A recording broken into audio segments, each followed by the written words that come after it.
ಕಾಲ್ ಎಡ್ತಾನೋ ನೀವೇನು ಮಾಡ್ತೀವಿ, ನಾವೇನು ಮಾಡ್ತಾಯಿಲ್ಲ. ನೀವು ಬೇಕಾದ್ರೆ ಮಂಗಳೂರು ಸಮಸ್ಯೆ ಅವ್ರಿಗೆ ಉತ್ತರ ಕೊಡಿ. ಹಂಗೆ ಹೆಂಗೆ ಹೇಳ್ತೀನಿ. ಆಯ್ತು ಬಿಡಿ ಸರ್, ಅವ್ರಿಗೆ ನಾನೇ ಮಾತಾಡ್ತೀನಿ ಬಿಡಿ ಸರ್ ಅಂತ. ಹಾಂ ಅಲ್ಲ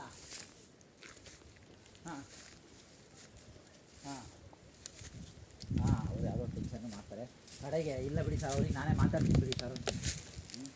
ನಾವು ಮಾತಾಡ್ತೀವಿ. ಹಾಂ ಹಾಂ ಈಗ ಅದರಲ್ಲಿ ಅಲ್ಲ ಸರ್, ಅಲ್ಲಿ UNFP ಅವ್ರು ಏನು ಬಜೆಟ್ ಕಾಸ್ಟ್ ಇದೆಯಲ್ಲ ಅದು ಅಷ್ಟೇ ಮಾಡೋದಂತಲ್ಲ, ಅದು ಬದಲು ಇನ್ನೊಂದಕ್ಕೆ ಮಾಡೋಕ್ಕೆ ಬರಲ್ಲಂತೆ. ಹಾಂ ನಿಧಾನ ಮಾಡಿ.